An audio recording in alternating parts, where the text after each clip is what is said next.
Mulai ini siapa yang bilang tadi ya? Telat. Enggak kok. Iya. Baru mau mulai nih 7.35. Ya, baru aja mau mulai. Stay tune ya. Jadi kita mulai aja nih, Gilang. Iya Kak, boleh Kak. Boleh di start. Oke, ntar ya. Wait. Aku share screen dulu.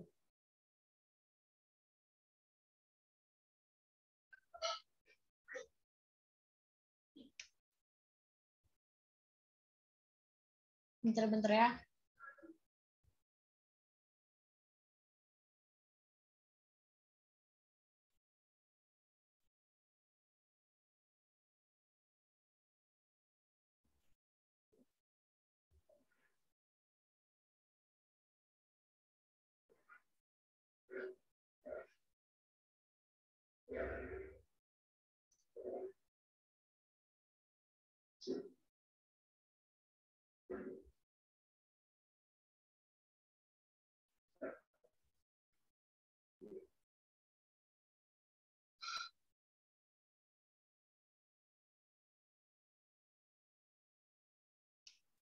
Nah, oke.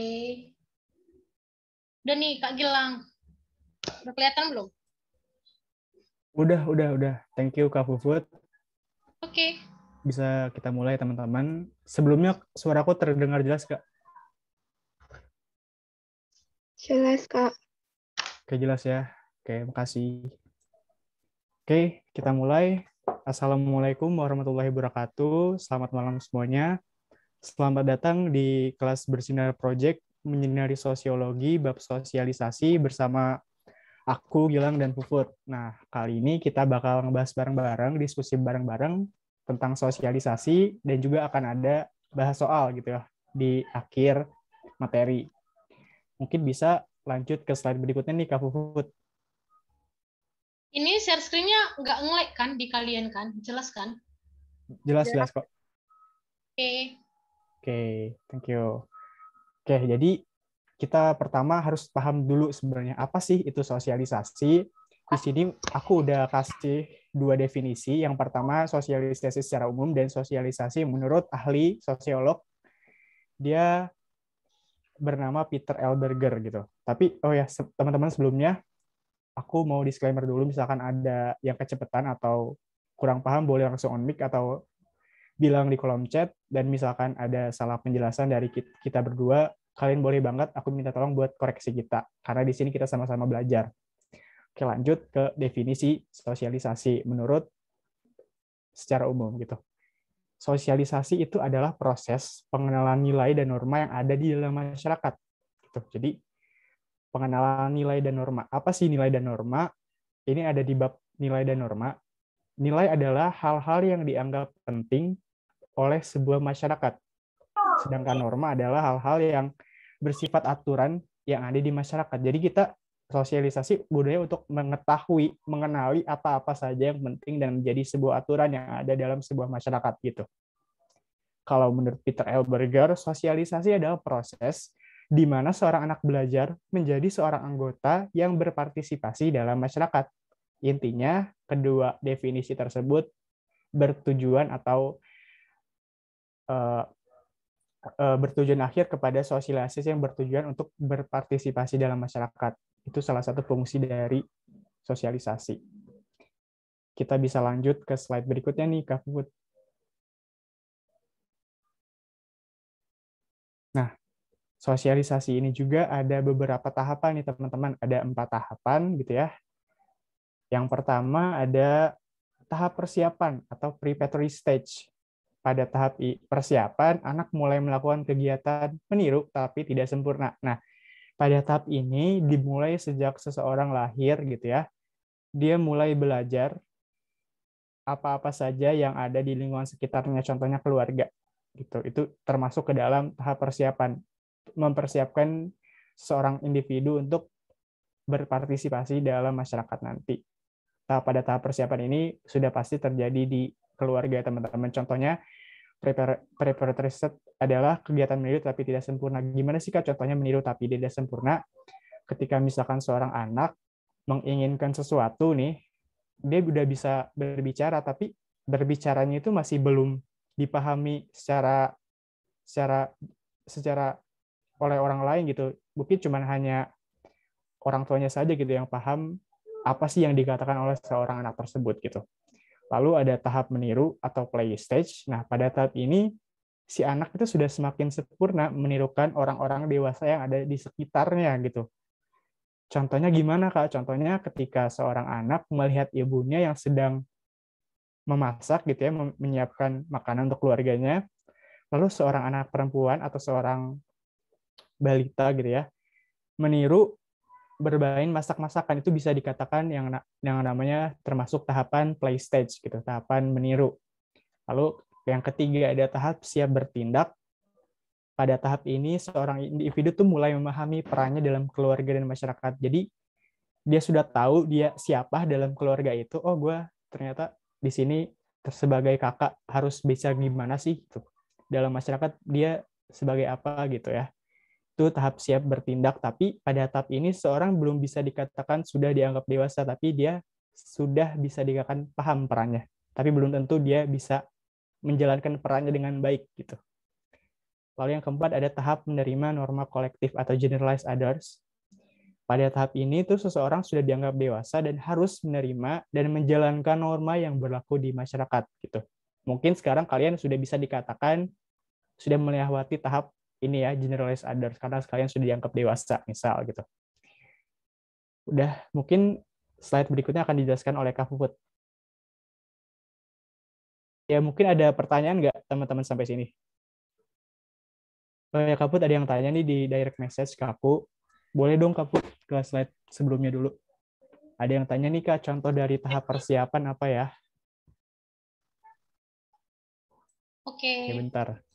Ya, tahap persiapan adalah tahap pertama ketika seseorang lahir, gitu ya, seorang individu lahir. Contohnya, tadi udah sempat aku singgung gitu ya, ketika seseorang anak menginginkan sesuatu, tapi si orang tua tuh masih belum paham apa yang dikatakan oleh anaknya, karena mungkin pelafalannya belum jelas. Contohnya dia pengen es krim gitu ya, tapi dia belum bisa ini melafalkan atau berbicara mengenai es krim gitu ya, mungkin ice cream gitu mungkin, atau es gitu doang.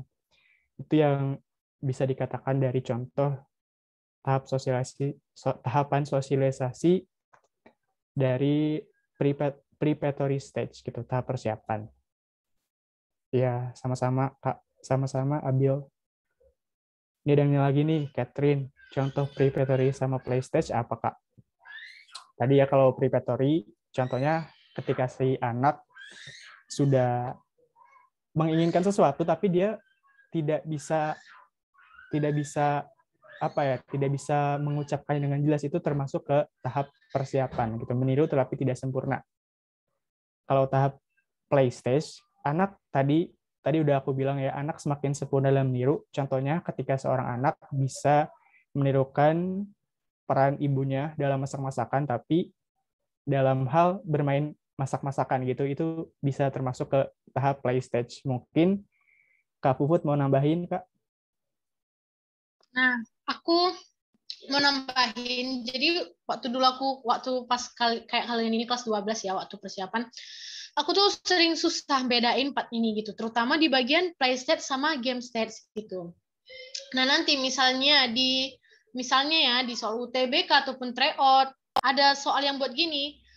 Misalnya gini, nomor 1, tahap di mana seseorang anak mulai siap bertindak dalam keluarganya, mulai mengambil peran, gitu ya. Misalkan mulai mengambil tugas seperti mencuci piring, itu disebut dengan tahap apa gitu ya. Kalian nggak boleh jawab play stage ya.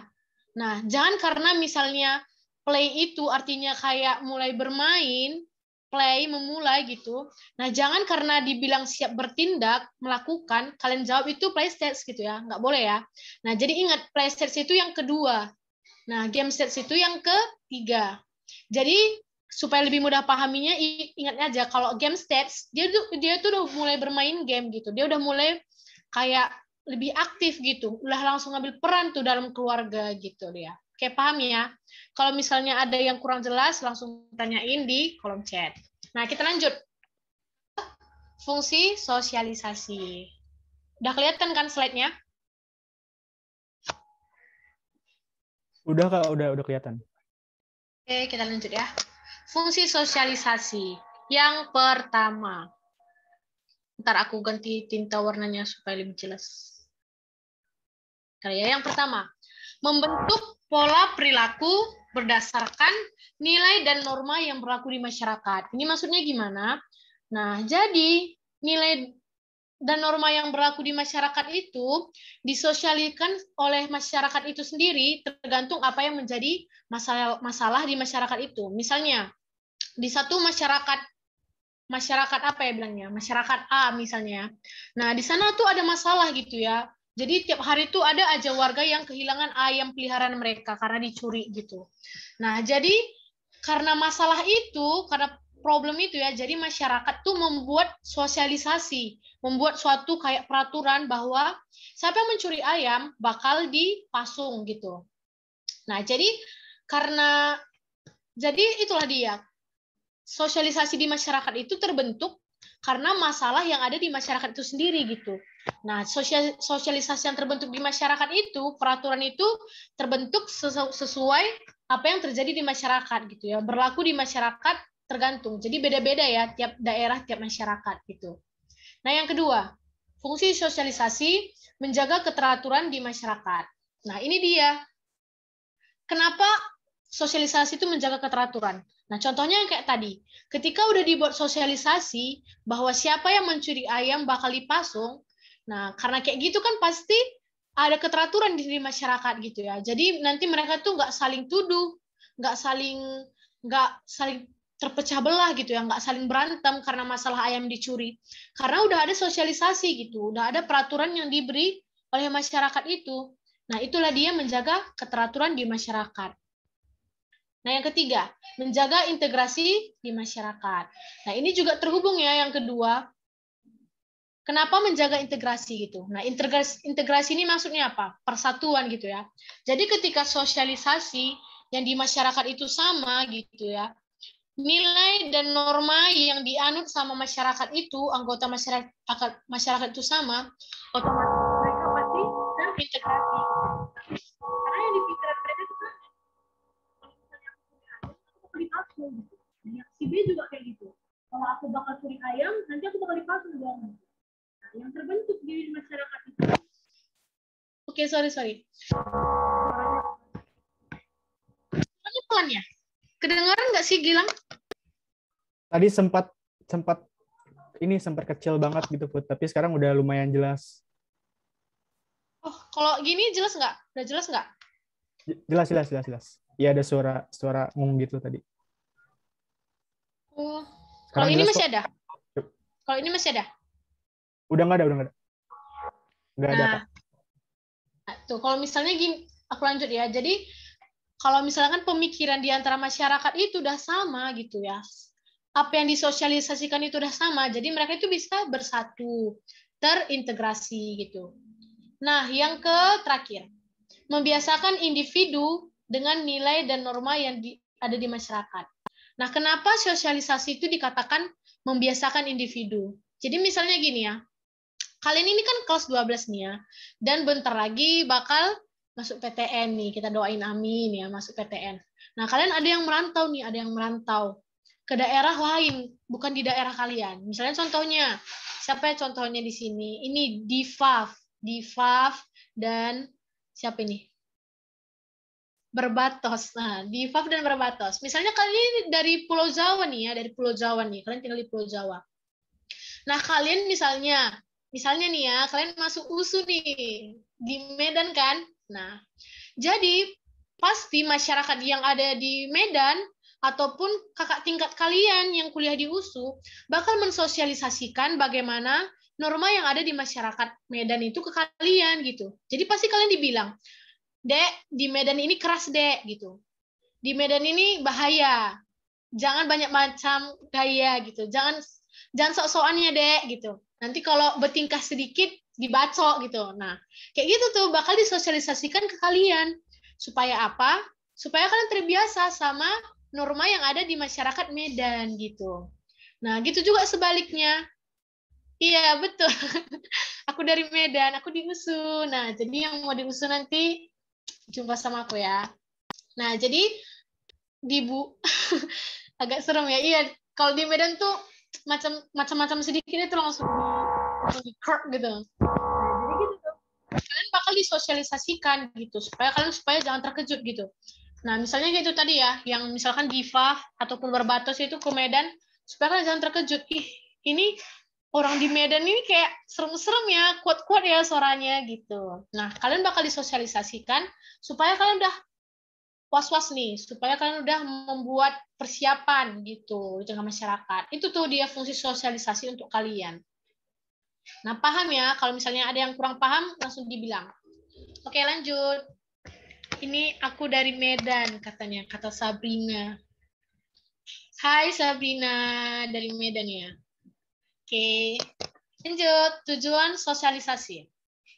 Nah, tujuan sosialisasi yang pertama, mewarisi nilai dan norma kepada generasi penerus. Nah, kalau yang kemarin pertama kali ikut kelas sosiologi sama aku, yang nilai dan norma, aku tuh ada bilang ke kalian kalau misalnya nilai dan norma itu diwariskan dari nenek moyang kita, kakek nenek kita. Misalnya contohnya yang makan pakai tangan, harus salim orang tua sebelum berangkat sekolah, senyum kalau misalkan jumpa orang di jalan gitu kan. Nah, terus apa lagi? Kayak hormat sama yang lebih tua. Nah, itu tuh tujuan sosialisasi itu kenapa? Supaya kita itu bisa diwariskan apa yang udah menjadi nilai dan norma oleh nenek moyang kita gitu ya. Dari generasi ke generasi. Nah, selanjutnya memberikan pengetahuan yang berhubungan dengan nilai dan norma dalam masyarakat. Ini ya, tadi hubungannya ke cerita yang Medan dan Jawa itu ya. Memberikan pengetahuan gitu. Nah, apa tujuan sosialisasi ini? Ke kalian itu dikasih tahu tuh pengetahuan. Misalnya, mama kalian, pas waktu kalian kecil tuh, kalian tuh langsung dikasih tahu tuh, disosialisasikan ke kalian tentang gimana harus bersikap di rumah ibadah. Nah, gimana harus bersikap di sekolah. Gimana harus bersikap di mall gitu. Nah, kalian tuh udah diajari, dikasih tahu tuh gimana cara berperilaku di berbagai tempat. Ini tuh tujuan sosialisasi, memberitahukan pengetahuan sehubung dengan apa yang ada di dalam masyarakat. Supaya kalian bisa bertingkah nih, kalau misalkan di rumah ibadah, aku nggak boleh ribut ya, nggak boleh teriak-teriak. Nah, kalau misalkan aku di sekolah, aku nggak boleh cabut. Kayak yang udah disosialisasikan sama mama aku. Nah, kalau aku di mall, aku nggak boleh mencuri, gitu kan. Nah, gitu dia ya, memberitahukan pengetahuan ataupun kayak info gimana tuh keadaan setempat itu gitu. Itu tuh tujuan sosialisasi. Nah, yang ketiga, membantu individu untuk beradaptasi dengan lingkungan sekitar. Nah, itu semua berhubungan ya sama yang tadi. Kalian itu dikasih tahu yang tadi itu, Diva dan Barbatos itu dikasih tahu sama orang Medan supaya kalian itu bisa beradaptasi di lingkungan sekitar gitu. Nah, supaya nanti mana tahu kan suatu saat kalian tuh jadi anak kos gitu ya di sana, di Medan ataupun di kota tempat kalian kuliah. Ketika kalian nggak punya uang lagi dan nggak tahu mau makan apa, nggak punya uang, kalian tahu gimana survive gitu. Makanya dari awal udah disosialisasikan gitu. Kalau misalnya ya, kalau yang aku dengar-dengar kalau misalnya kita di Jogja tuh orangnya baik-baik katanya. Nah, disosialisasikan tuh ke kalian. Mungkin dibilang ya, untuk adik-adik yang kuliah di UGM ataupun di Universitas Yogyakarta gitu kan. Nah, misalnya dibilang gitu. Nah, kalau kalian merasa kesusahan, nanti kalian langsung hubungi cutting-nya atau hubungi sama teman-teman kalian yang tinggal di Jogja, bakal langsung dibantu. Nah, itu tuh kalian dikasih tahu, disosialisasikan gimana lingkungan kalian itu supaya kalian bisa beradaptasi. Nah, itu ya tujuannya ya. Paham kan? Nah, yang terakhir, tercapainya integrasi masyarakat. Nah, ketika masyarakat itu udah bisa beradaptasi di lingkungan, udah bisa mengerti nih lingkungannya gimana ya. Nah, pasti mereka itu bisa integrasi gitu. Integrasi itu maksudnya bersatu. Nah, ketika misalnya si A, si B, si C yang dari penjuru daerah berkumpul di Yogyakarta dan udah merasa udah bisa beradaptasi di lingkungan Yogyakarta, nah mereka itu bakal terbentuk integrasi tersendiri gitu. Mereka jadi teman sekelompok yang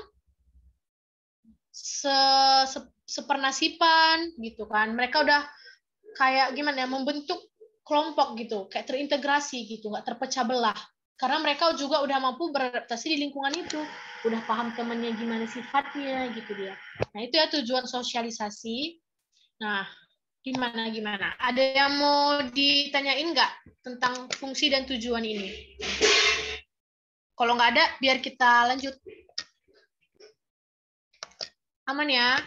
Nah, kalau misalnya ada yang bingung nanti di tengah-tengah jalan, kepikiran, langsung di chat aja. Oke, lanjut Kak Gilang. Next.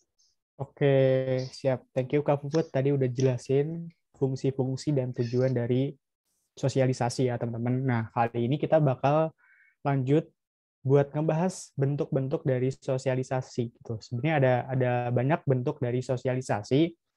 Yang pertama ada sosialisasi primer. Nah, intinya gampangnya sosialisasi primer adalah sosialisasi yang terjadi di lingkungan keluarga gitu.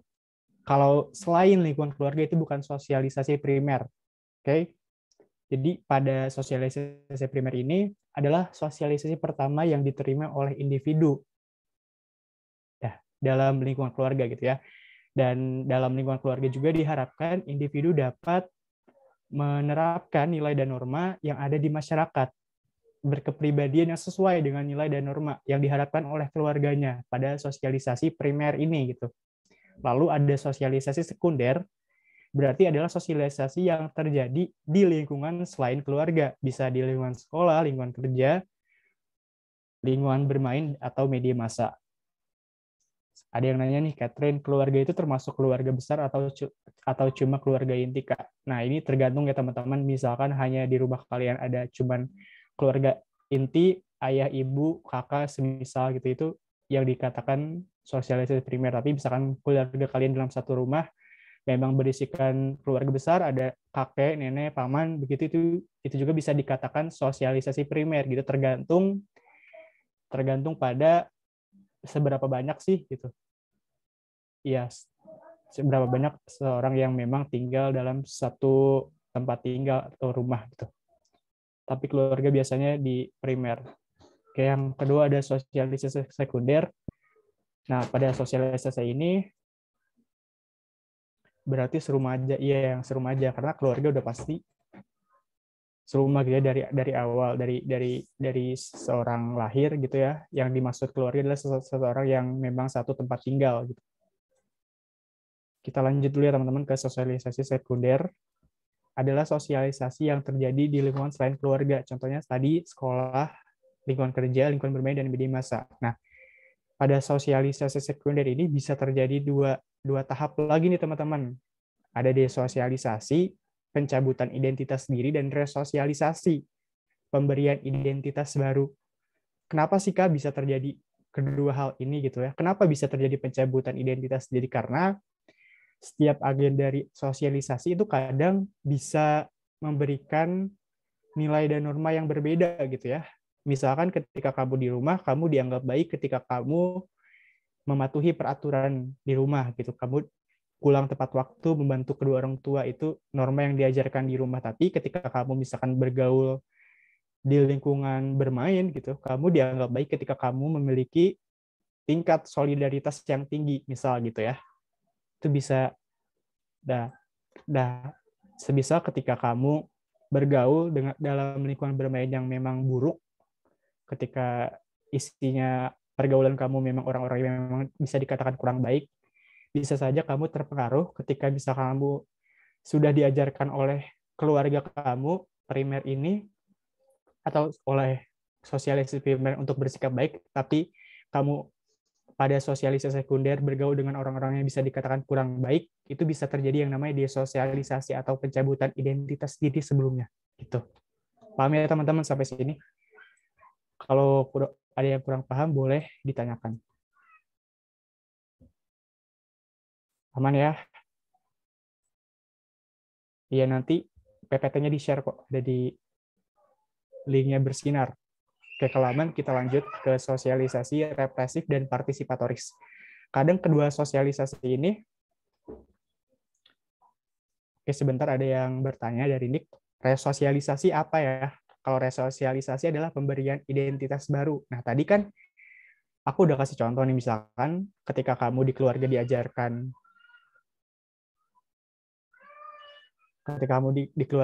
diajarkan untuk bersikap baik gitu ya, santun dan menghormati kedua orang tua, tapi ketika kamu bergaul dalam lingkungan bermain yang bisa dikatakan kurang baik, itu kamu bisa terjadi yang namanya pencabutan identitas diri.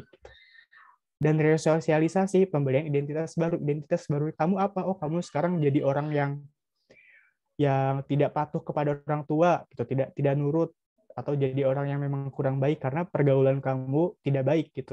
Itu bisa dikatakan yang namanya resosialisasi, teman-teman. Kavut share screen-nya ya. Bentar ya, ini tiba-tiba terkeluar sendiri. Oke, Oke, bentar ya. apa? Sorry ya teman-teman. Kayak di chat gitu ya, Kak? Ya, Bisa. tiba-tiba. Gak tahu, aku juga terkejut. Udah? Udah, Kavut. Makasih, Kavut. Oke, paham ya buat desosialisasi dan resosialisasi. Kalau misalkan ada yang kurang paham, boleh nanti ditanyakan di sesi tanya jawab ya, kalau kedua hal ini. Kita lanjut ke sosialisasi represif dan partisipatoris. Nah, ini bisa dikatakan juga pola sosialisasi sebenarnya, teman-teman. Gitu. Ada sosialisasi represif. Nah, sosialisasi itu intinya adalah sosialisasi yang digunakan dengan penggunaan hukuman gitu ya. Jadi seorang individu tidak diberikan hak, tidak diberikan wewenang untuk ikut campur dalam sebuah proses sosialisasi. Gimana sih, Kak? Contohnya gitu, misalkan ketika kamu nih, misalkan Difah dapat nilai 45 di UTS sosiologinya gitu ya. Kamu lalu Difah bilang nih ke ibunya, ternyata ibunya marah-marah. Kenapa kok sosiologi bisa nilainya 45 gitu? Dan Difah dihukum gitu, misalkan dikunci di kamar atau misalkan terjadi kekerasan. Nah, itu termasuk ke sosialisasi represif. Padahal Diva belum menjelaskan kenapa sih bisa mendapat nilai 45 di sosiologi gitu. Jadi intinya sosialisasi represif berkaitan dengan penggunaan hukuman gitu ya. Kalau ada kata kunci penggunaan hukuman, udah pasti sosialisasi represif. Berbeda nih sama sosialisasi partisipatoris, dari katanya partisipan. Jadi seorang anak atau seorang individu dapat berpartisipasi untuk menentukan wewenang gitu ya, bisa ikut berperan aktif lah, jadi dari objek sosialisasi dalam proses internalisasi atau sosialisasi nilai dan norma. Contohnya gimana? Contohnya ketika nih kalian sekarang kelas 12, misalkan beberapa bulan lagi mau ujian masuk PTN, kalian bisa nih berdiskusi dengan orang tua kalian, mau kuliah kemana nih Pak atau Ibu gitu. Kalian diberikan wewenang, kalian diberikan pilihan untuk menentukan keinginan kalian. Kalian berpartisipasi gitu ya dalam menentukan mau kuliah kemana. Itu bisa dikatakan yang namanya sosialisasi partisipatoris. Ada yang mau ditanyakan nggak sampai sini? Kak, sosialisasi represif itu bisa berkaitan dengan reward tidak, Kak? Gimana nih Kak Puput, bisa bantu jawab nggak?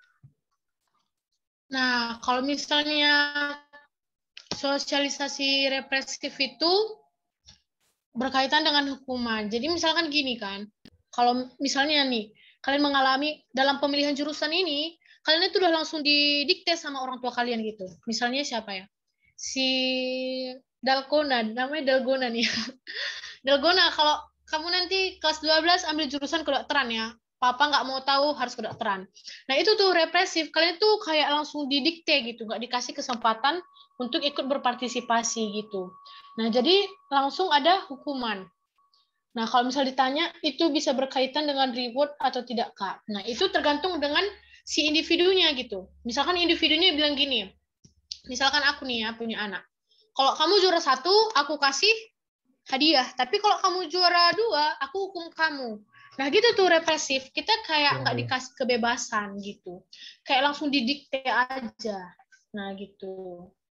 Iya betul, otoriter. Saya sosum Kak. Iya betul, otoriter.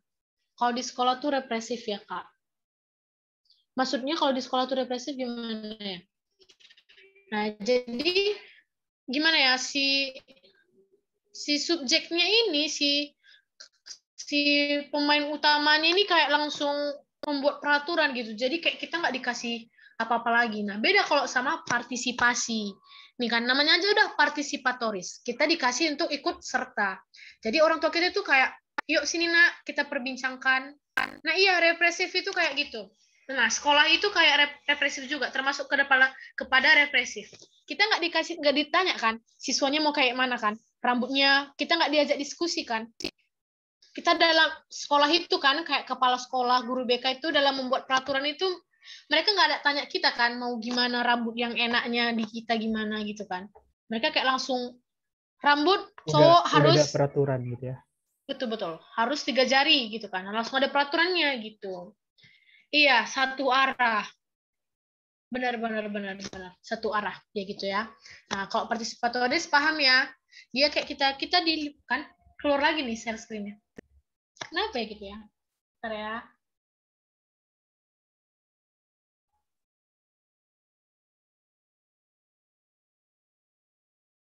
Dan nampak lagi? Udah Kak, udah. Nah, kalau misalnya partisipatoris gitu ya, kita dikasih kesempatan untuk mendiskusikan gitu. Nah, kalau di sekolah nggak pernah ya kita diajak diskusi untuk gimana perempuan bisa cat rambut atau enggak. Nah, oke, paham ya? Ada lagi yang mau ditanya? Kayaknya udah nggak ada ya Kak. Oke, makasih ya Kak Aman ya? Puput. Makasih bantuannya Kak Puput. Berarti udah paham nih teman-teman Siap-siap. soal sosialisasi represif dan partisipatoris. Jadi intinya kalau sosialisasi represif otoriter gitu ya Kak, menggunakan hukuman, tapi ada juga rewardnya kalau misalkan kamu bisa berhasil dalam suatu hal. Tapi kalau partisipatoris, ya kamu diberikan hak atau diberikan peran untuk menentukan pilihan kamu. Kita lanjut ke bentuk sosialisasi berikutnya, ada sosialisasi secara formal. Nah, teman-teman, sosialisasi secara formal adalah sosialisasi yang dilakukan oleh lembaga formal gitu ya, contohnya sekolah dan kepolisian.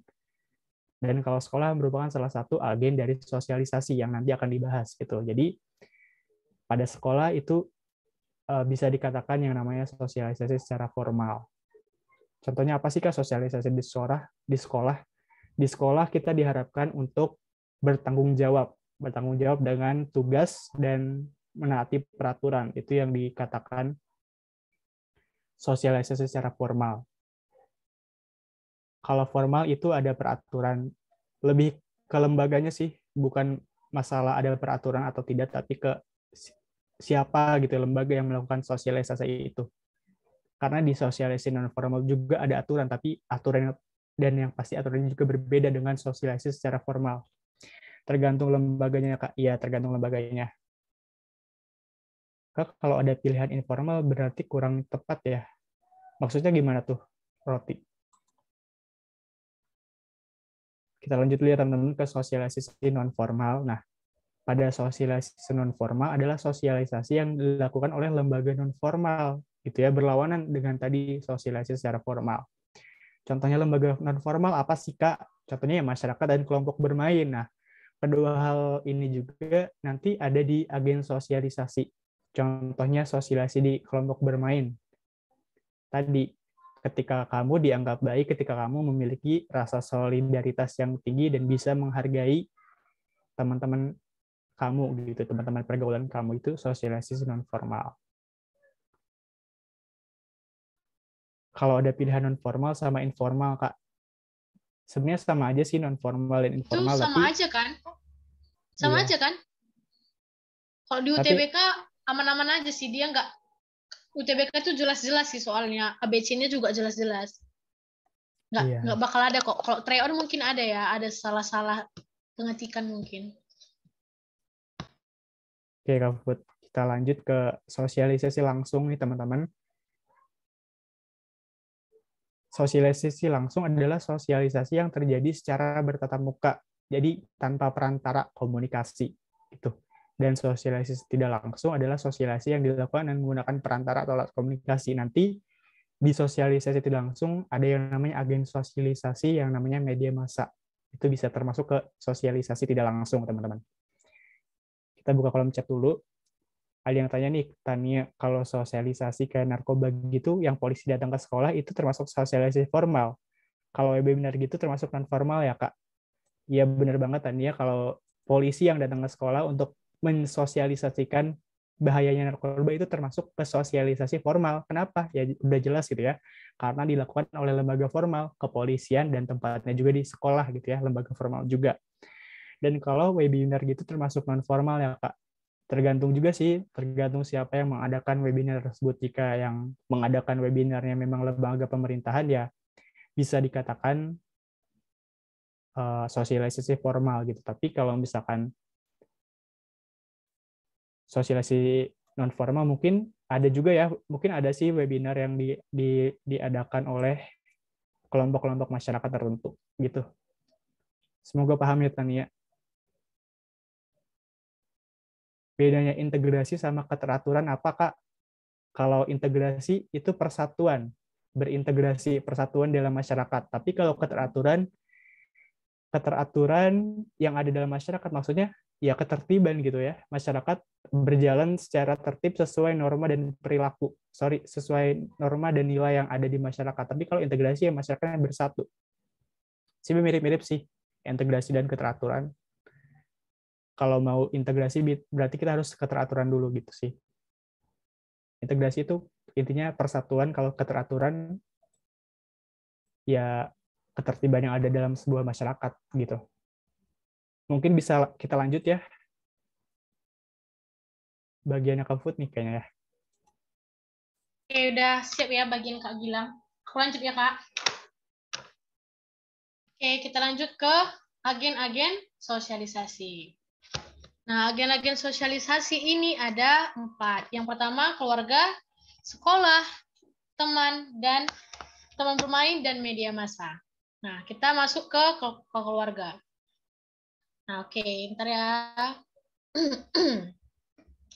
Nah, keluarga ini dikatakan kelompok primer yang pertama kali menjadi agen sosialisasi. Terus dikatakan orang tua berperan mendidik anak supaya dapat diterima di masyarakat. Diberikan sosialisasi agar membentuk ciri khas kepribadian. Nah, kalau agen sosialisasi keluarga ini itu dikatakan agen sosialisasi yang paling penting. Penting dan utama. Penting dan utama karena apa?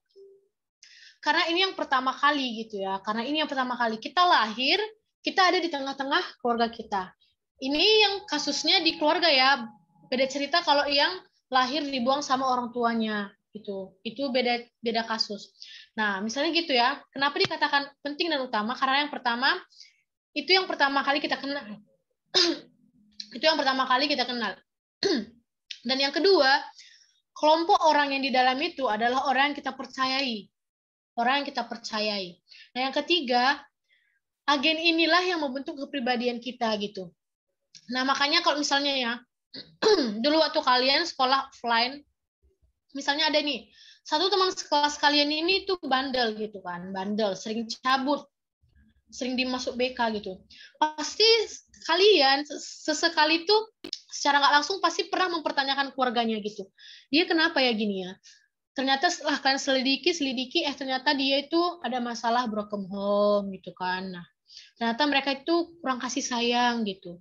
Nah, pasti secara nggak langsung guru BK ataupun teman-teman ataupun kita sendiri itu pasti mencari tahu latar belakang keluarganya gitu. Itu yang pertama kali terlintas di benak kita gitu. Dan kita pasti langsung bilang, oh iya ya, gitu. Kita langsung bilang, oh pantesan ya dia gini ya, gitu. Karena apa? Karena yang paling penting dan utama itu agen sosialisasi keluarga, gitu. Dia tuh yang pertama kali. Ini kan di sini ada dibilang ya, membentuk ciri khas kepribadian. Nah, makanya agen keluarga itu tuh nggak boleh salah mendidik anaknya. Karena apa? Karena ini bakal yang berpengaruh untuk kedepannya, gitu, jangka panjang. Nanti ketika sudah dewasa, itu bakal susah berubah, gitu. Nah, itu tuh katanya kan, orang tua berperan mendidik anak agar diterima di masyarakat.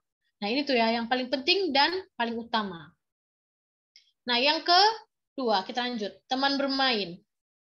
Teman bermain dilakukan antar teman, baik sebaya atau tidak.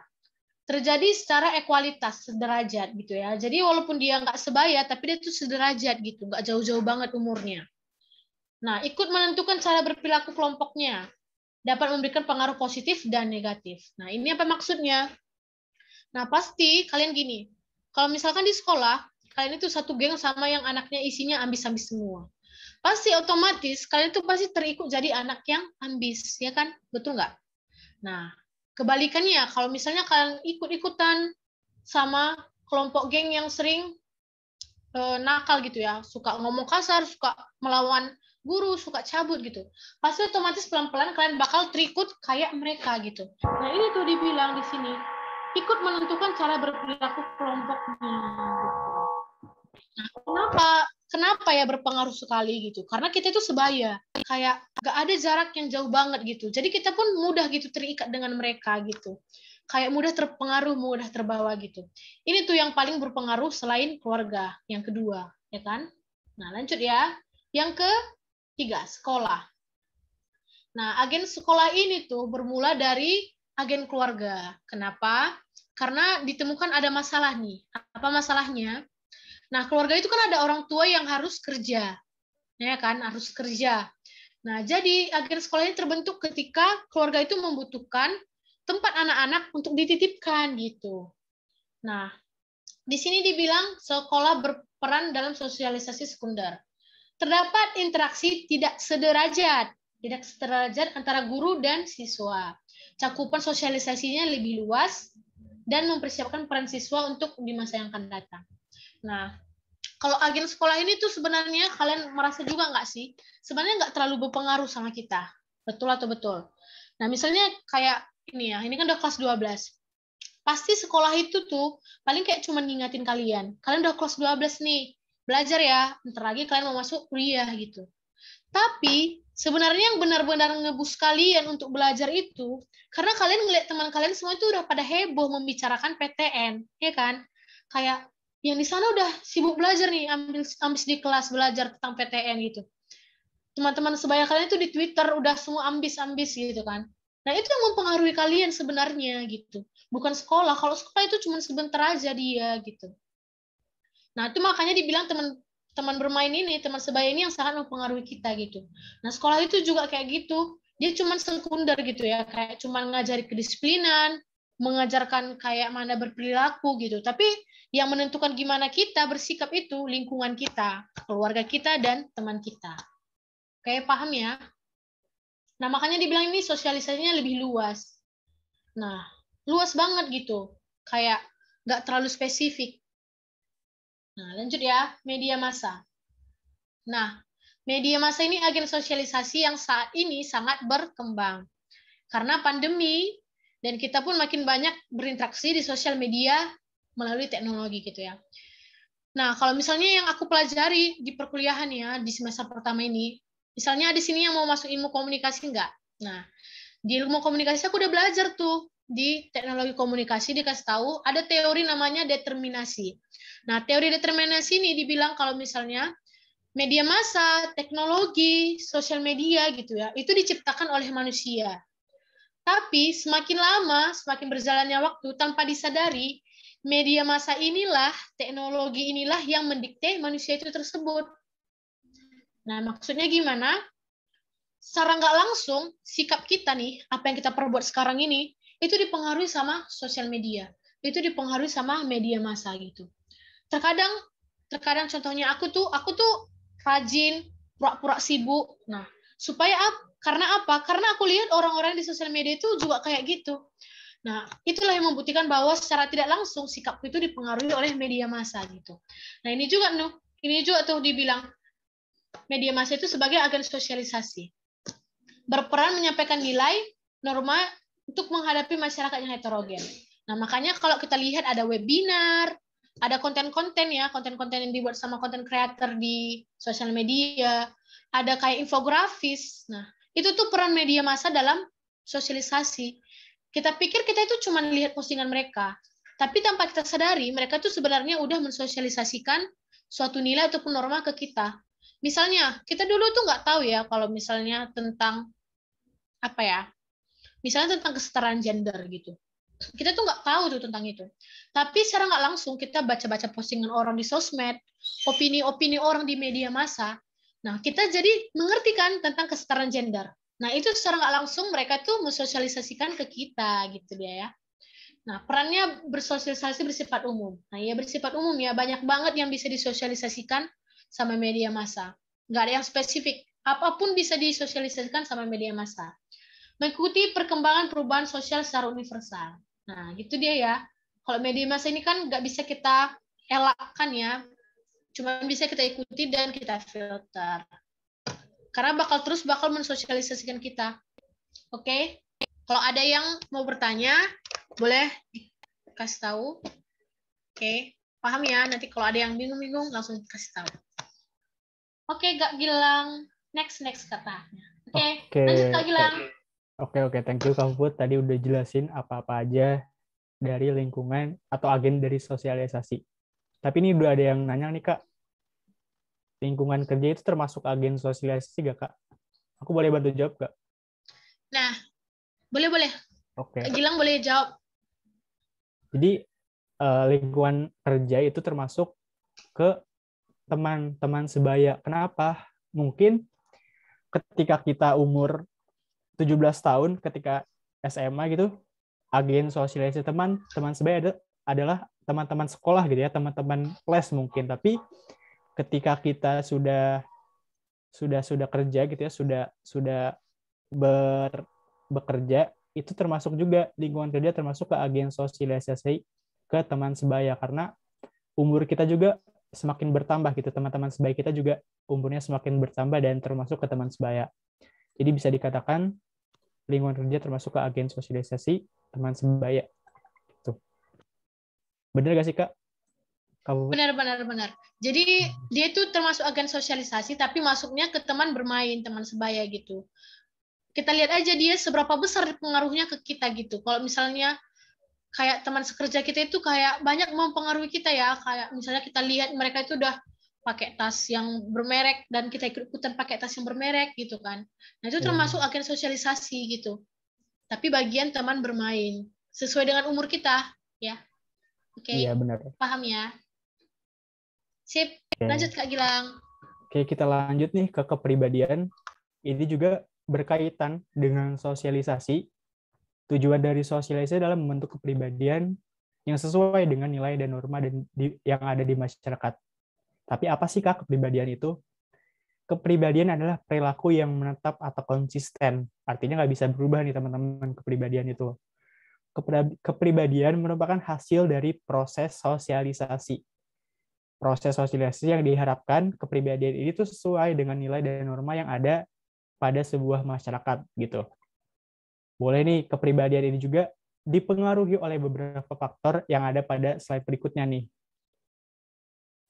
Boleh Kak Puput di slide berikutnya? Nah, ada banyak juga nih faktor-faktor dari pembentuk kepribadian. Kita bahas satu persatu ya teman-teman. Yang pertama ada faktor biologis. Jadi kepribadian dipengaruhi oleh gen atau keturunan orang tua. Jadi kepribadian seorang anak itu cenderung mirip dengan kepribadian orang tuanya gitu kan. Kenapa? Karena dipengaruhi oleh gen atau keturunan. Jadi ada pepatah yang bilang buah jatuh gak jauh dari pohonnya. Itu bisa dianalogikan menyangkut kepribadian yang dipengaruhi oleh faktor biologis. Artinya kepribadian kita mirip-mirip nih atau cenderung mirip dengan kepribadian orang tua kita gitu. Lalu berikutnya ada faktor lingkungan, terbentuk dari pengaruh lingkungan kelompok sosial. Kepribadian kita akan baik atau buruk juga dipengaruhi oleh teman-teman bermain atau lingkungan kelompok kita. Jika kita bermain dengan orang-orang yang positif gitu, orang-orang yang baik, ya kita juga bisa terpengaruh gitu menjadi seorang yang baik. Tapi kalau kita bergaul dengan orang yang bisa dikatakan kurang baik gitu ya sifatnya, maka kita juga akan bisa terjerumus gitu menjadi seseorang individu yang memiliki sifat atau kepribadian yang kurang baik. Jadi pinter-pinter nih teman-teman buat pilih pergaulan atau lingkungan karena bisa mempengaruhi kepribadian kalian. Yang ketiga ada faktor prenatal, ini berkaitan dengan rangsangan ketika dalam kandungan gitu ya. Ketika kalian masih dalam kandungan bisa aja gitu ya terpengaruh kepribadian kalian. Yang keempat ada faktor geografis dipengaruhi oleh lingkungan alam. Contohnya gimana sih Kak? Contohnya ada masyarakat yang hidup di pantai dan masyarakat yang hidup di pegunungan. pasti kepribadiannya berbeda gitu ya. Mungkin yang di pantai ketika berbicara lebih keras gara-gara suara angin dan suara ombak yang memang besar gitu ya. Jadi mereka sudah terbiasa berteriak-teriak kalau berbicara.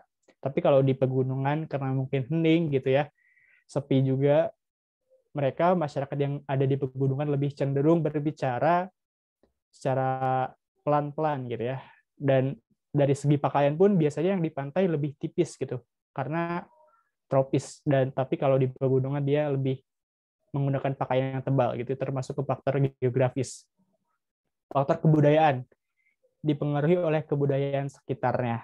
Gimana sih kayak ini berkaitan sama stereotip sih, tadi kata yang udah Kak Hud bilang, kalau misalkan orang Medan biasanya kalau ngomong keras-keras nih, tapi kalau orang Jogja biasanya itu ngomongnya pelan-pelan. Kita emang nggak bisa menggeneralisasikan semua orang seperti itu, tapi itu bisa menjadi faktor jadi pembentuk kepribadian, faktor kebudayaan itu sendiri. Lalu yang keempat, yang terakhir ada faktor pengalaman berkaitan dengan pengalaman hidup yang dilalui. Contohnya gimana sih Kak? Contohnya kamu nih misalkan ketika berangkat sekolah, ternyata kecopetan di angkot gitu. Itu salah satu pengalaman yang buruk dong, yang pengalaman yang hidup yang kamu pernah lalui. Nah, berkat pengalaman tersebut, kamu menjadi pribadi yang belajar tidak cenderung ceroboh, lebih berhati-hati dan tidak mudah percaya oleh orang lain. Nah, itu termasuk ke faktor pengalaman gitu, mempengaruhi kepribadian kamu juga gitu. Itu udah aku jelasin teman-teman dari faktor pembentuk kepribadian. Mungkin sampai sini ada yang mau ditanyakan nggak sebelum kita bahas soal? Iya, benar. Ada yang mau ditanya nggak?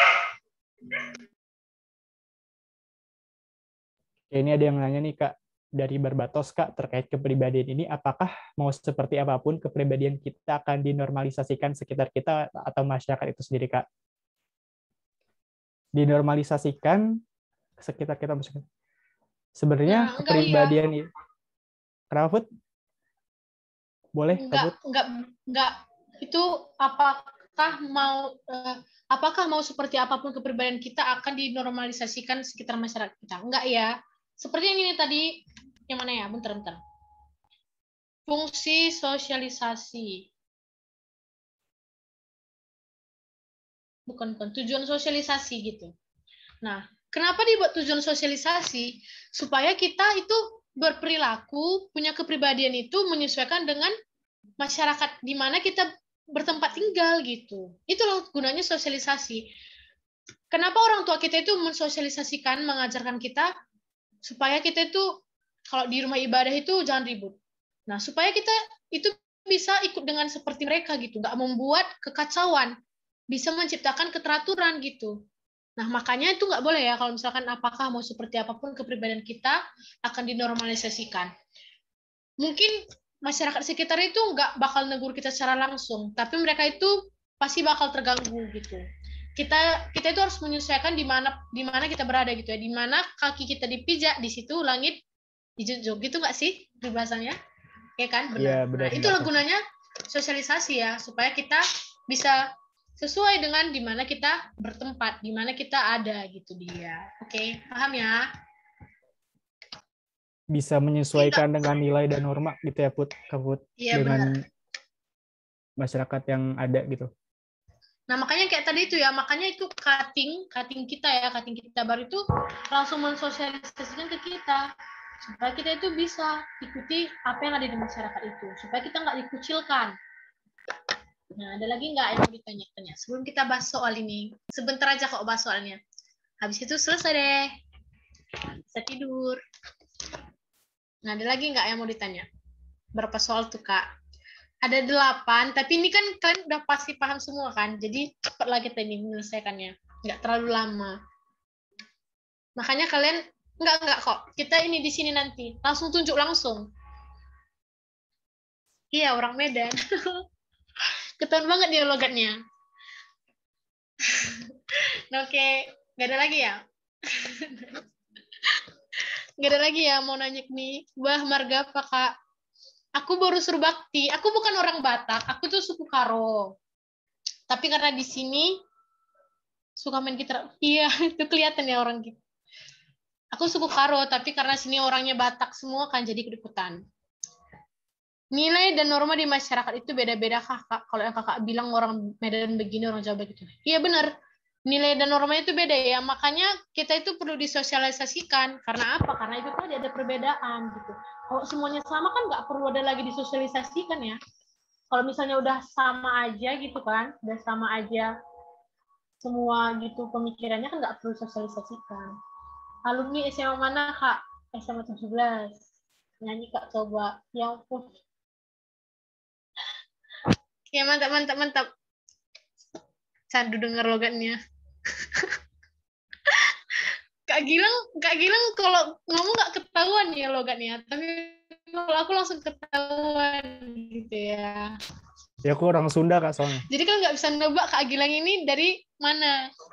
Oh, Sunda. Mantasan Kak Gilang adem Kalem, gitu Mbak. dengar suaranya kan, kalem. Beda sama Kakak, ngegas aja gitu. Ngegas gitu maksudnya. Medan cantik ya, Kak. Medan nggak cantik, Medan panas. Medan panas. Medan panas, nggak banyak tempat wisata. Medan ini, Le. Oke, aman ya. Berarti Kak Pufut ngegas banget. Kak Gilang kalau ada. Nah, itu dia saling melengkapi. Mantap ya. Oke ya, berarti nggak ada nih ya. Nah, ini udah pada munculan, jadi kita mau bahas soal. Nah, bahas soalnya kita langsung main tunjuk aja nih, ya kan Kak Gilang? Boleh Kak Put. Makanya pada on cam belum, teman-teman? Kalau nggak on cam juga nggak apa-apa, yang penting on mic nanti. Ngebacain soalnya. Oke. Untuk pertama-tama, sukarela dulu ya Kak, siapa yang mau jawab soal. Yuk, yang udah mengerti tadi. Kan tadi udah dijelasin nih nggak materinya. Sumatera ya kan Kak? Udah ketemu nggak? Udah nampak nggak soalnya? C, Kak. Siapa itu Dalgona? Coba jawab dulu. Coba bacain dulu soalnya Dalgona. Sosialisasi yang menekankan pada penggunaan hukuman terhadap kesalahan disebut C. Iya, betul ya. Mantap. Oke, betul. Selamat. Semoga lulus PTN. Amin, Kak. Amin. Amin. Semoga yang di sini semua lulus ya. Lanjut, nomor 2. Siapa yang mau jawab? Ini Abil. Yuk jawab Abil. Bacain soalnya. Ya, Kak. Ya, Kak. Ini siapa? Nirmala ya? Iya. Oke, yuk. Situasi di mana seorang anak kecil mulai belajar mengambil peran orang berada di sekitarnya disebut game stage. Nah, gimana Kak Gilang? Game stage. Kak Gilang tadi nih, yang ini. Oke, banyak yang jawab game stage nih Kak. Tadi udah sempat aku singgung ya di pembahasan. Ada play stage, ada game stage. Kalau play stage lebih ke bisa meniru, tapi belum sempurna nih teman-teman. Tapi kalau play stage udah bisa meniru betul, gitu ya. Kalau game stage udah lebih bisa bisa mengambil peran ya nggak sih Kak Put? Betul. Dia udah ngambil peran ya di tengah-tengah keluarganya gitu. Mantap. Ya, Nirmala, siapa nih? Nirmala ya tadi? Cakep. Berarti udah paham ya. Lanjut. Nomor 3, siapa nih? Divaf. Ayo Divaf. Yuk, bacain soalnya. Karena bersikap baik dan juara di kelas, Sinta mendapatkan hadiah dari kedua orang tuanya. Dari kasus tersebut, Sinta telah mengalami proses sosialisasi represif. Yang D. Yang D. Gimana Kak Gilang?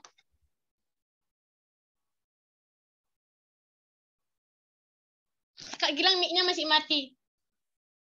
Oh iya benar, ada yang jawab partisipatoris, ada yang jawab represif nih. Tapi tadi setelah aku baca-baca dan baru aku tahu juga ya kalau represif itu kan ada hukuman, ada reward. Kalau di sini ada reward ya, ada hadiah. Berarti kalau menurut aku sih jawabannya yang D, represif, karena ada reward. Tapi bisa aja gitu jawabannya E. Gimana kalau dari Kaput? Apa kalau beda juga? Aku malah berpikir ini partisipatoris ya, karena dia nggak ada menekankan kalau misalnya orang tuanya itu orang tuanya itu kayak diktator gitu. Tapi kayak di sini posisinya orang tuanya support gitu. Nah, makanya kayaknya partisipatoris. Nah, Oke, teman-teman oke. yang lain jawabnya kebanyakan apa? Partisipatoris lebih ke dorongan, Kak, katanya. Oh, berarti partisipatoris ya, teman-teman. Nah, mungkin kalau misalkan yang represif ya kasusnya itu kayak mungkin kalau soal di UTBK itu biasanya jelas-jelas kok dia, jadi pasti nggak akan buat bingung. Kalau misalkan represif itu mungkin dia nanti bilang kalau orang tuanya itu membuat peraturan gitu dia. Kalau soal UTBK nggak terlalu gimana ya, butuh analisis saja sih, tapi soal UTBK dia nggak bakal membingungkan kok. Yang penting kita paham aja. Oke, lanjut ya, Jawaban yang E, siapa ini? teman-teman. Yang represif. Yang partisipatoris, sorry, yang E. Benar-benar. Yang nomor 4. Siapa nih lagi? Yuk. Udah siap kita. Barbatos. Barbatos yuk, Barbatos.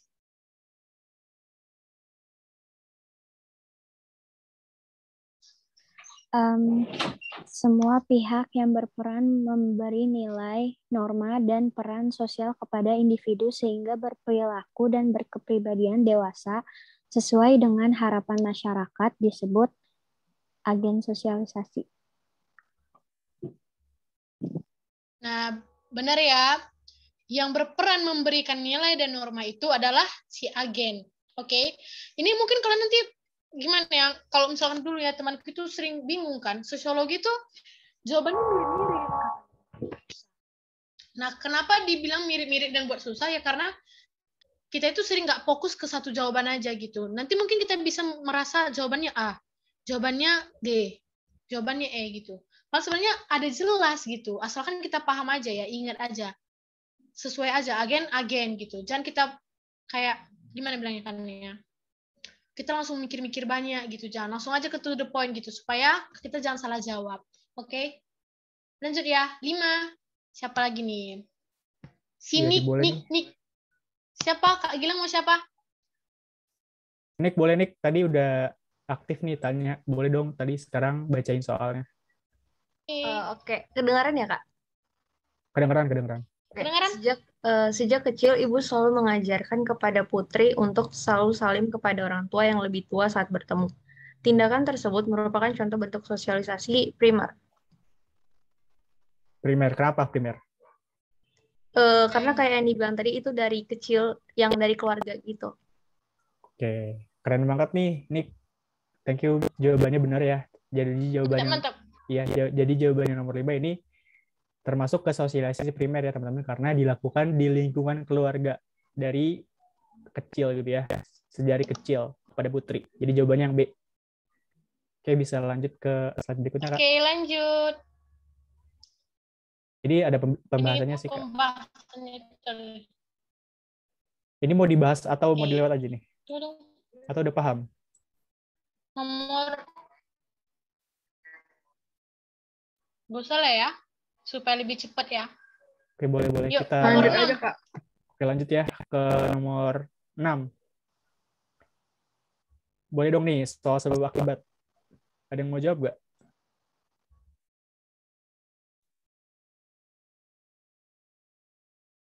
Nah, dia mau jawab nggak? Ini Jessica, boleh Kasya, dong. Abil. Siapa Kak Gilang? Jessica tadi duluan. Coba, boleh dong bacain soalnya dan jelasin.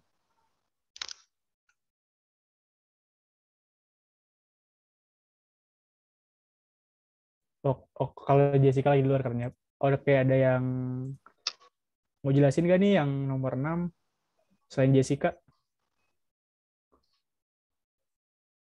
Catherine, boleh Catherine? Oh iya, Catherine. Yuk, Catherine. Oke, yang nomor 6, media sosialisasi yang paling penting dalam sistem formal yang dapat mengubah perilaku individu yang berada di kalangan pelajar adalah internet. Sebab internet merupakan teknologi yang dapat digunakan sebagai alat atau media interaksi sosial. Menurutku, yang atas benar, yang bawah juga benar. Terus berhubungan juga. Jadi mungkin A. Oke, makasih ya buat jawabannya. Kita Gimana nih, Kak bahas ya Gilang? teman-teman nomor 6 ini. Yang atas itu salah atau benar sih? Kalau dari aku yang atas itu salah karena internet itu bukan sistem sosialisasi formal gitu ya, tapi informal gitu.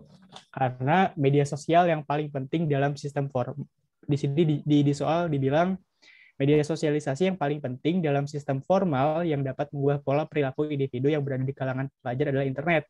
Bukan internet, teman-teman, tapi sekolah, karena sekolah termasuk ke media sosialisasi formal, seperti yang udah aku bahas di slide sebelumnya gitu ya. Jadi yang atasnya salah nih, teman-teman.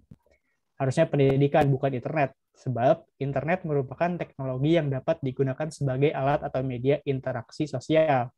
Nah, kalau yang bawah ini benar. Jadi atas salah, bawah benar. Jadi jawabannya yang D ya, teman-teman. Mungkin bisa dipahami nggak nih, teman-teman? Iya, tertipu. Harus lebih teliti lagi jadinya, Kak. Iya. Kalau soal ini lumayan menakutkan. Iya, soal tahun kemarin nggak ada soal sebab akibat. Iya, nggak ada kan? Nggak ada. Kalian nggak ada ya? Iya. Tapi menurut aku harus dipelajari juga sih. Iya. Jawabannya yang D, teman-teman. Yang atas yang atas salah, yang bawah benar. Salah benar ya. Kak Put, suaranya Kak. Suaranya Kak Put katanya. Mendengung gitu suaranya. Oh iya ya. Sekarang udah enggak. Oh, udah aman? Aman. Oke, Kita lanjut ya. Oke, ke nomor 7, teman-teman. Siapa lagi nih? Kasia atau siapa? Boleh nih, Tahu ada ini yang ada mau Novi. jawab gak? Nomor 7 nih. Abil, boleh dong Abil? Yuk, Abil.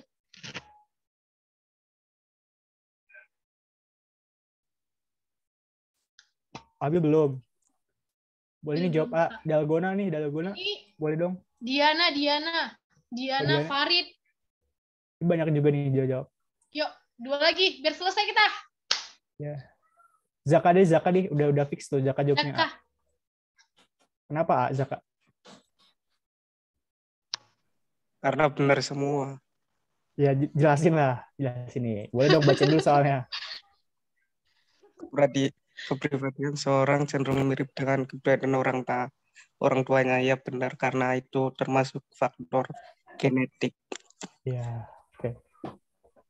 Sekalian menjawab yang sebabnya sih, benar juga. Iya ya, benar kata Zaka ya tadi kalau nggak salah. Makasih ya Zaka.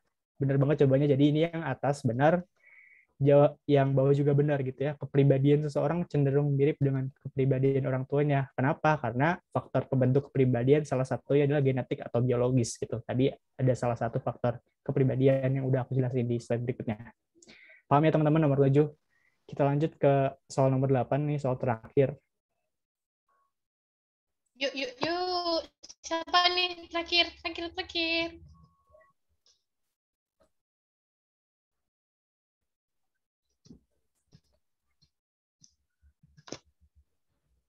Padahal gue udah katanya. Gantian. Kenapa? Yuk, siapa nih terakhir yuk yang mau volunteer jawab? Nick katanya A. Farid Kenapa dong nih? boleh. Farid nih. Farid on mic dong. Yuk. Oke. Udah kedengeran? Kedengeran nggak suaranya? Oke. Setiap agen sosialisasi bisa memberikan pelajaran nilai dan norma yang berbeda-beda. Menurut saya benar, sebab pada masa remaja agen sosialisasi yang sangat berpengaruh adalah teman bermain. Ini juga benar, tapi nggak saling berhubungan gitu nggak sih? Oke, thank you Farid jawabannya. Benar ya kata Farid. Jawabannya itu B. Benar-benar tapi nggak berhubungan. Kenapa Kak? Benar ya, setiap agen sosialisasi bisa memberikan pelajaran, nilai, dan norma yang berbeda-beda. Benar ya, tadi udah aku jelasin. Sebab pada masa remaja, agen sosialisasi yang sangat berpengaruh adalah teman baik. Benar juga, tapi yang jawaban bawah itu tidak saling berhubungan dengan pernyataan yang atas. Jadi jawaban yang B nih teman-teman. Udah aku kasih pembahasan nih di layar, bisa kalian baca. Gimana paham nggak teman-teman yang soal nomor 8? Iya benar-benar tapi nggak berhubungan. Gimana teman-teman paham nggak? Paham ya? Oke. Paham ya? Oke deh. Oke, Thank you udah nih, udah beres all. buat Udah beres kok. bahas soalnya. Tapi pada on-cam dulu dong buat presentasi, buat dokumentasi, sorry. Iya, yuk Sebentar on aja cam kok yuk. teman-teman. Biar foto. Iya, sama-sama Iya, sama-sama. semuanya. Seru banget kelas Jangan lupa ini, isi baik-baik ini kali ya, anaknya. link Oh eval ya, iya, yang sama tadi tuh. iya. Jangan lupa isi evaluasi. Ada di linknya itu ya, di link chat. Oke, yang bisa Ini on gak ada cam yang mau on cam on-cam yuk, kah? biar foto. Kalau foto. Iya, buat dokumentasi nih. Kak Gilang univ mana kalau boleh tahu? Aku UPN Veteran Jakarta, jurusan hukum. Iya, mantep nih yang mau hukum. Oke, makasih Barbata sudah on cam, thank you. Yuk, siapa lagi mau on cam? Iya nih Kak, boleh sebentar lagi boleh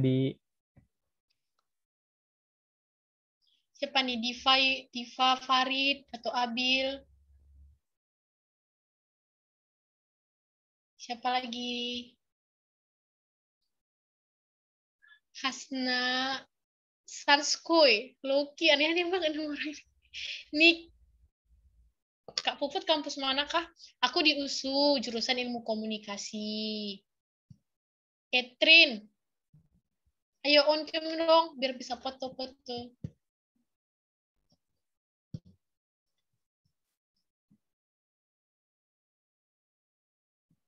Iya, ya, ayo on cam, ya, ya. Ya.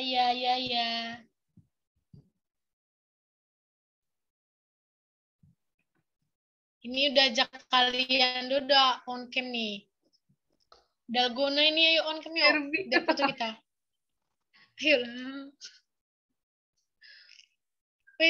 Ajak kalian itu ada Barbie ya?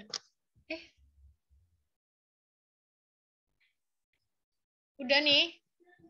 Biar foto kita. Yuk, choose admin. Mana nih apanya? Kak Gilangnya keluar ya? Udah pada on cam semua belum? Yuk, on cam yuk. Sedikit lagi yuk. Biar rame. Kak Gilangnya mana? Udah keluar ya? Kok nggak nampak lagi?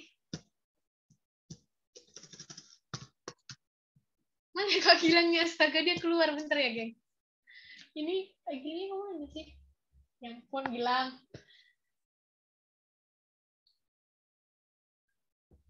Bentar ya, teman-teman.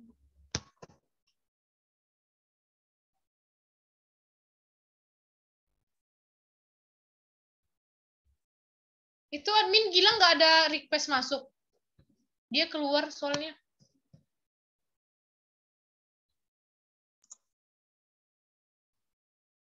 Zoom-nya nggak dikunci kok. Jadi tinggal dimasukin aja. Jadi kayaknya memang belum masuk.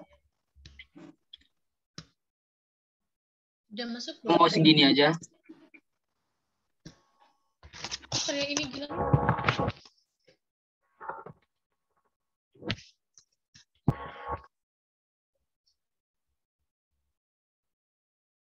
Bentar ya, kita tunggu 1 menit.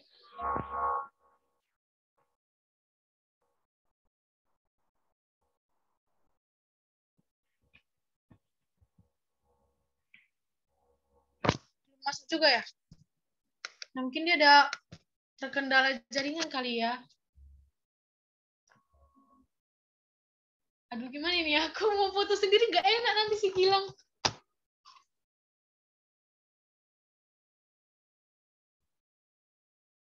Oke deh. Kita aja yang fotonya berarti ini Arif ya. Sebentar ya. Oke. Ini hanya ada satu slide. Aku coba foto mungkin 3 kali ya. Oke, ini yang pertama. Oke, sebentar ya guys. Oke. Yuk, betul.